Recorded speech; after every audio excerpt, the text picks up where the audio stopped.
Okay, so if you watched my last video, you know I think 500 bucks is the most underrated number in personal finance. It's the circuit breaker, keeps a bad Tuesday from turning into a bad year. If you haven't seen that one, go watch it first. This one picks up where that one left off. Here's the thing though, $500 fixes your relationship with emergencies. $20,000 fixes your relationship with power. And I don't mean that in some inspirational quote way. I mean something very specific. I mean the power to say no. No, I'm not working this weekend again. No, I'm not taking that lowball offer. No, I'm not staying at a job that's wrecking my health. No, I'm not signing that lease because someone's pressuring me. Most people can't say no to any of that. And it's not a courage thing. It's a math thing. Their rent depends on their next paycheck. And their next paycheck depends on not pissing anyone off. That's the trap. $20,000 in the bank breaks it. I'm going to show you exactly how. My name is Tom. The day my savings account crossed $20,000 was not the day I became rich. It was the day I realized I had options I didn't have the day before.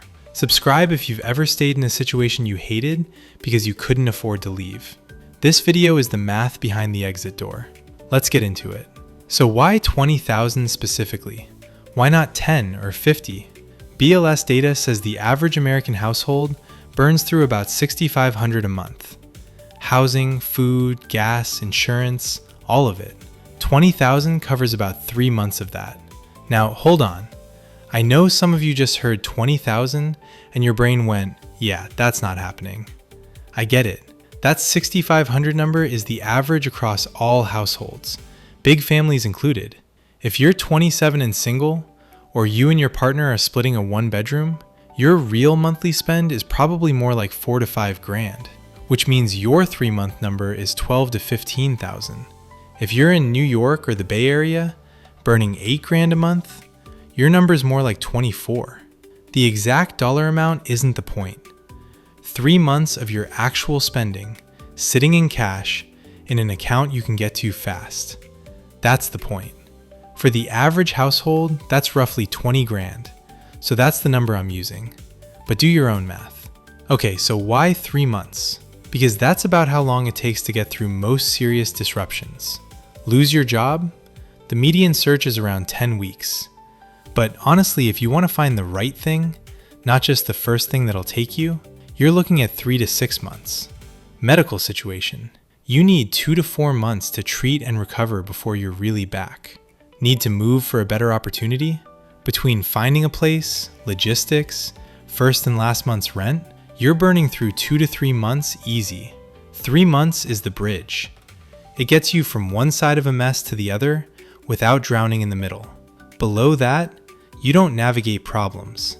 Problems navigate you. You end up on whatever credit card or payday loan is available at the worst possible rate during the worst possible week of your life. 20,000 means you can take a hit and stay on your feet. I gotta tell you about 2018 because it was the worst year of my working life, and it's the year I finally understood what $20,000 actually means. I have this manager. I won't name the company, but this guy yelled in meetings. He'd send emails at 11 p.m. and expect answers before midnight. He took credit for everything.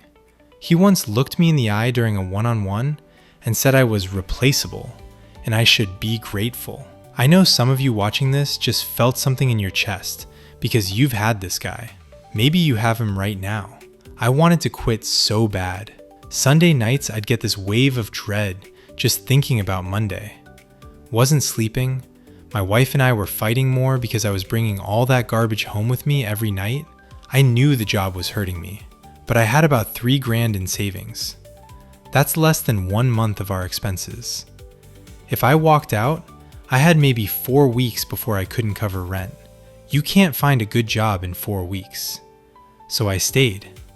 14 months. Not out of loyalty, not out of laziness, because I was stuck. My bank balance was my manager's best retention tool, and he didn't even know it. Those 14 months, I made it my one mission to build a cushion. Automatic transfers every Monday into a high-yield savings account at a completely separate online bank. No app on my home screen, no linked card. Couldn't see it unless I went looking for it. Those accounts pay 4 to 5% right now, by the way. Takes 10 minutes to set one up. Every raise went in there. Every bonus. Tax refund, straight in. I stopped eating out. Sold a bunch of stuff I wasn't using. My wife and I had a shared spreadsheet and one goal on it. 20,000. The day we crossed it, I didn't quit. But something in my chest unclenched. First time in over a year, I drove to work on a Monday and didn't feel sick. Not because the job changed, because I changed. I knew I could walk. I knew we could survive 3 months with no paycheck. Just knowing that, just having that knowledge, it changed how I showed up. I was calmer. I pushed back on stupid requests. I stopped apologizing for having boundaries. 3 months later, I found a better job. Put in my 2 weeks. On my last day, my manager goes, "You'll regret this." I didn't. Not once. Not for a second. $20,000 didn't just get me out of that job. It gave me back the 14 months of self-respect I'd been trading away because I couldn't afford not to. Okay, let me make this really concrete because this isn't just a feelings thing. It's a numbers thing. When you have nothing saved, saying no to anything is terrifying. You say no to overtime, maybe you lose the job. Lose the job, can't make rent. Can't make rent, now you're looking at eviction, credit damage, maybe sleeping on someone's couch. The chain from no to catastrophe is like 3 links long. So you say yes to everything. Yes to the extra shifts. Yes to the landlord jacking your rent up $300 because moving costs money you don't have.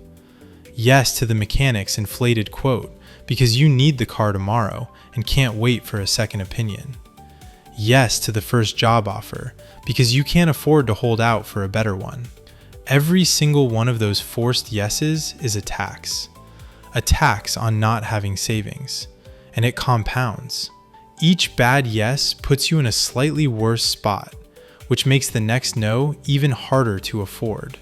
20,000 flips the whole thing. Now no has a price you can actually pay. You say no to the overtime and they fire you? Fine. You've got 3 months to find something better. Probably something that doesn't require you to sacrifice your weekends. You say no to the rent hike and move somewhere cheaper? You've got enough cash for the deposit and the moving truck. You say no to the first job offer and wait 2 extra weeks? Maybe the next one pays 15 grand more a year. Over 5 years, that's $75,000 from one decision you could only make because your savings account let you sit tight. I can't prove that the new job I landed paid $12,000 more per year because I had 20 grand in the bank. But I'll tell you what I know. That interview was the first time in my life I said a salary number out loud and then just shut up. Didn't rush to fill the silence. Didn't say, "But I'm flexible." Said the number and sat there. Because if they said no, I could walk away and keep looking. That feeling, that ability to just sit in the silence, I'd never had that before. And that job did pay 12 grand more. Draw your own conclusions. David told me something I think about constantly. He said, money in the bank isn't savings, it's negotiating power. His dad never made a big decision without knowing exactly how many months of expenses he had in reserve. That number told him how much pressure he could absorb. Low number, no leverage. High number, real leverage. The savings account wasn't some rainy day thing. It was a spine. Let me walk through what actually changed in my day-to-day life once we had that money. Because it wasn't one big dramatic moment. It was a bunch of small things that added up. Career stuff, obviously. I already told you about the salary negotiation, but it went beyond that one conversation.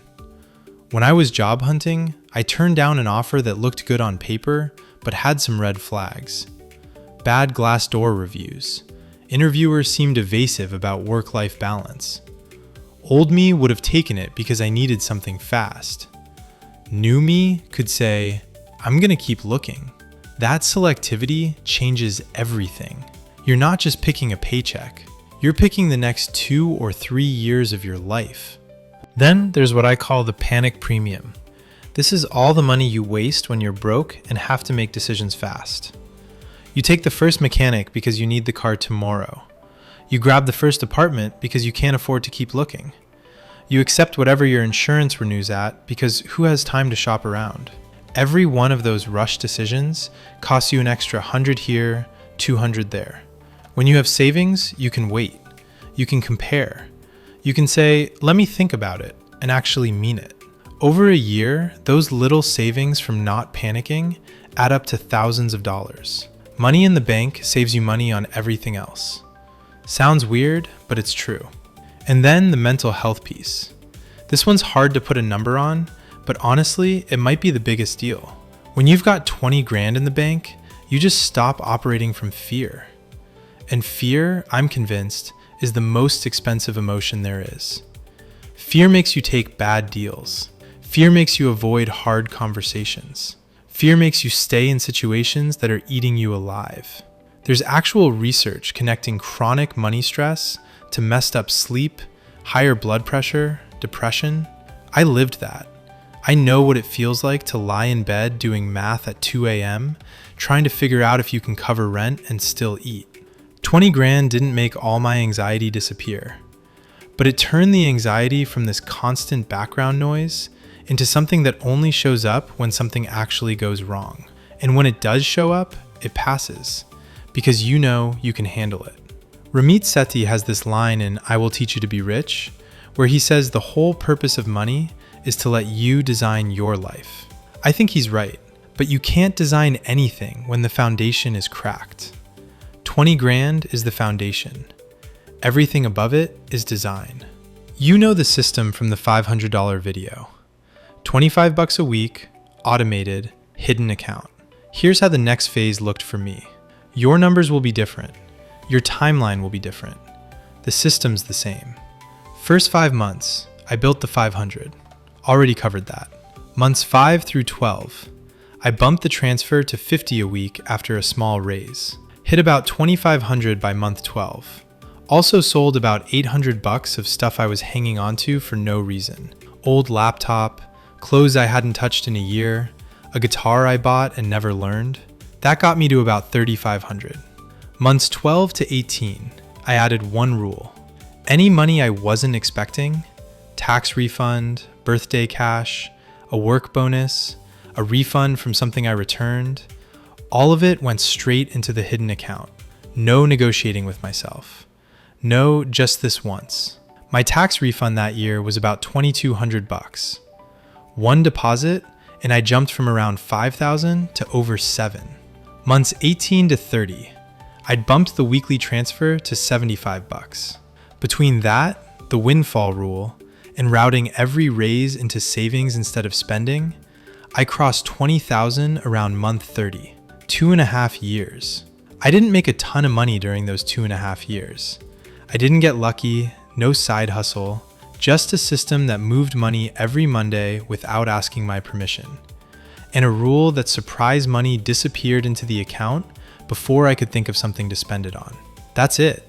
If your income's lower or your expenses are higher, and it takes you 3.5 years instead of 2.5, that's fine.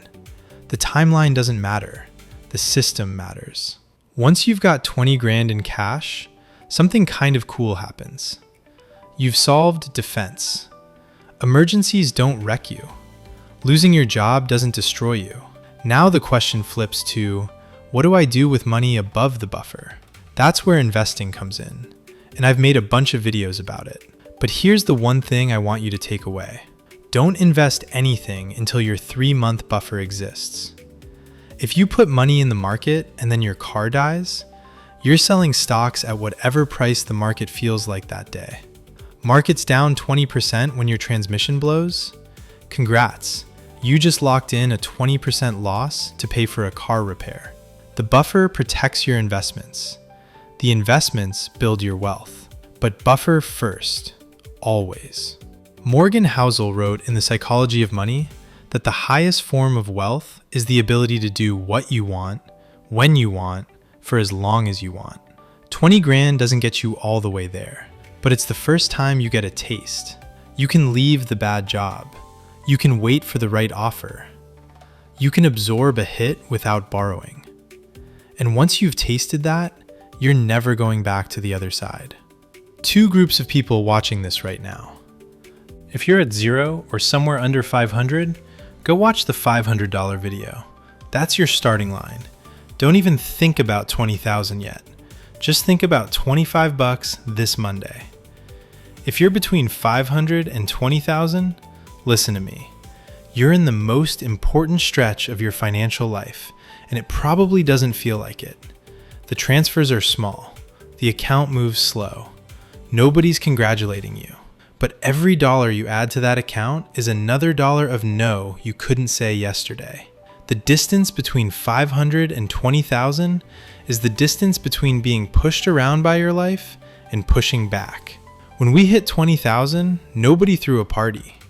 My wife and I sat on the couch on a Tuesday night, looked at the account, and she just said, "We did it." That was it. No champagne, just a quiet sentence between two people who'd spent 2.5 years building something nobody could see. Then we went to bed, and I slept better than I had in years. Because for the first time, I wasn't scared of what might happen tomorrow. That's what $20,000 buys.